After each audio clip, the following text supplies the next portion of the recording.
It's insulting our intelligence. Like, obviously, the intelligence community is trying to cover it up. Obviously, the Trump administration is trying to cover up. Something changed because they ran on this idea of exposing it all. I believe the country deserves transparency in these files. When you have this one hardcore line in the sand that everybody's been talking about forever, and then they're trying to gaslight you on that. How many of you are not satisfied with the results of the investigation?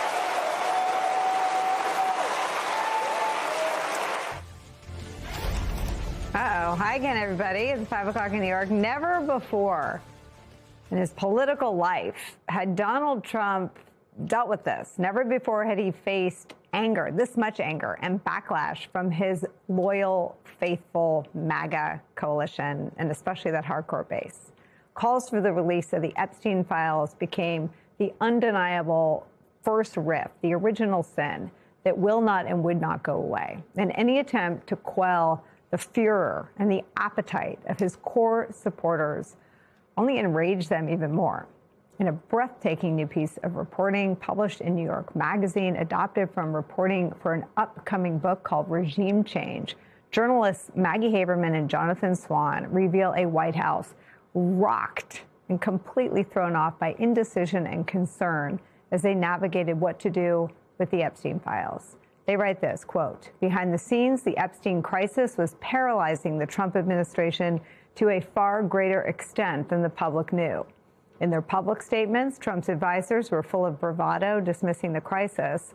But in reality, it was consuming the highest ranks of the administration, as no issue had for the president's team since the Russia investigation in his first term. His aides were determined to keep their rising sense of panic out of public view. Among the astonishing revelations, how the famous secluded location where numerous national security crises have been handled, the White House Situation Room, that became a frequent spot to hash out the political impact of Donald Trump's relationship with a dead convicted child sex predator. Quote, as the calls for transparency grew louder, the top ranks of the Trump administration spent even more time in the bunker.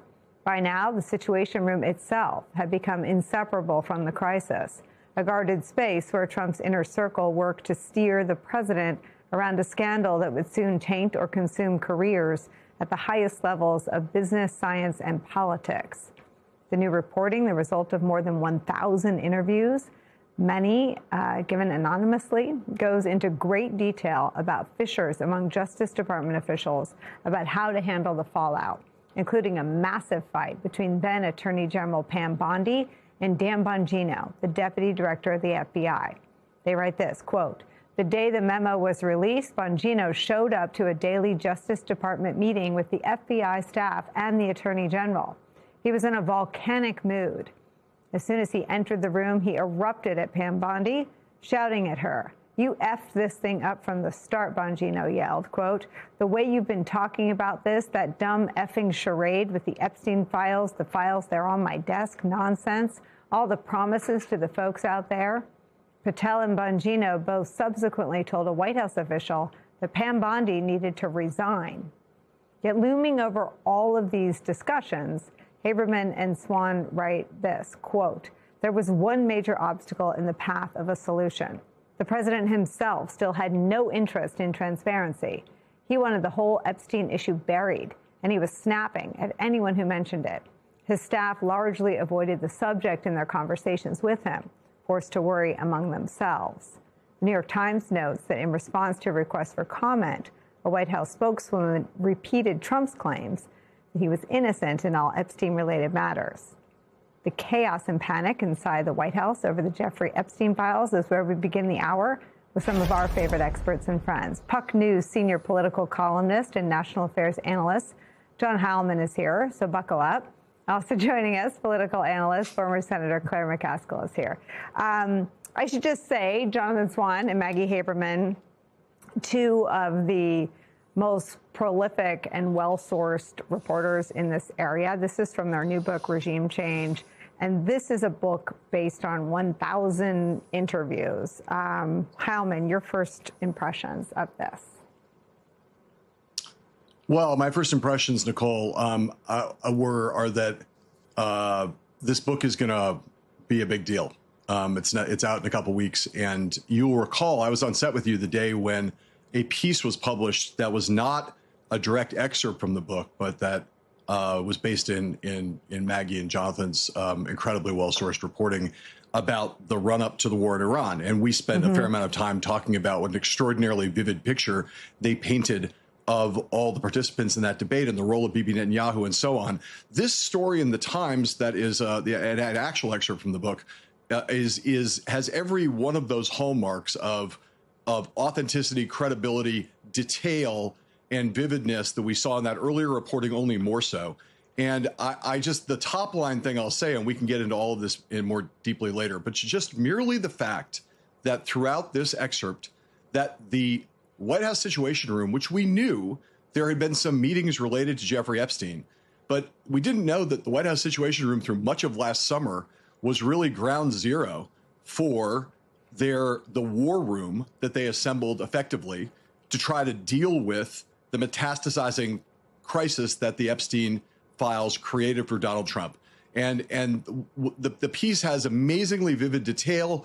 I mean, just, the amount of dialogue quoted that I find very difficult to imagine that's going to be rebutted by anybody. Probably people in the administration will call it fake news. But when you read it, it has that kind of novelistic detail that just rings of, especially with the credibility of these reporters, that rings of truth. And the picture that it paints of J.D. Vance and all of the players in Donald Trump's inner circle in this period, going into the Situation Room repeatedly to try to deal with this. I mean, I know you know what the hallowed ground the Situation Room is and what the Situation Room is normally used for. The idea that it was used primarily in this case as essentially a communications war room to deal with a strictly political crisis that had to do with the president of the United States and threatened his presidency is an amazing thing.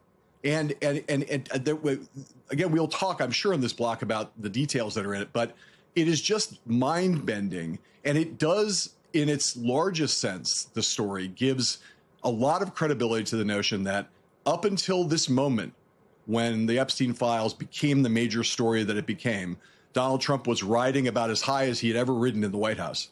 And this was the beginning of what turned out to be a year of unraveling for Donald Trump. And it paints a very, like I say, an extraordinarily vivid and damning picture, I would say, of the people around Donald Trump and some of the suggestions that they put out in those meetings for how to deal with it, almost none of which had anything to do with what was right, what did justice to the victims. It was all about, as everything else in this White House is, how to protect Donald Trump and limit the political fallout. Yeah, I mean, Claire, in terms of what was public facing to us, right, we saw Todd Blanche go sit with Ghislaine Maxwell. And I remember seeing Chris Christie on ABC News say it was unheard of for a deputy attorney general to do that and not take anyone and not release an audio.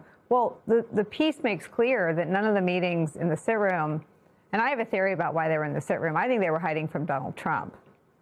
I think these were meetings that they needed to have without, I mean, a lot of their gathering seems to happen in the Oval, which has been described as Grand Central. But you've got to go down a really skinny set of stairs or an elevator, which is also pretty little. I think they were having these meetings down there probably earlier in the morning so that he wouldn't stumble into them. I want to read a little bit more from the piece, though, about J.D. Vance, Claire, who Heilman mentioned. The vice president appeared panicked to others in the room about the way the subject of Epstein was already dividing the MAGA coalition. Some senior officials have the impression that J.D. Vance had bought into the darkest theories about Epstein and a cabal of predators hidden within the country's ruling class. Susie Wiles would tell others that the VP had proved himself to be a major conspiracy theorist. Vance was privately pressing for the administration to release all the Epstein files, everything in DOJ's possession, even encouraging a congressional investigation. J.D. Vance had also floated to colleagues an extraordinary PR gambit that the White House enlist Tucker Carlson to interview Epstein's longtime girlfriend and co-conspirator Ghislaine Maxwell in prison. It might help the president if Maxwell was willing to state that Trump had not been part of any wrongdoing with Epstein. What's interesting is that J.D. Vance is right about what would happen politically, that there would be a congressional investigation, but he's wrong about what would happen with Maxwell. It's actually Todd Blanche, Trump's man on the inside, that would go sit down with Maxwell. And the interview was not broadcast or released publicly.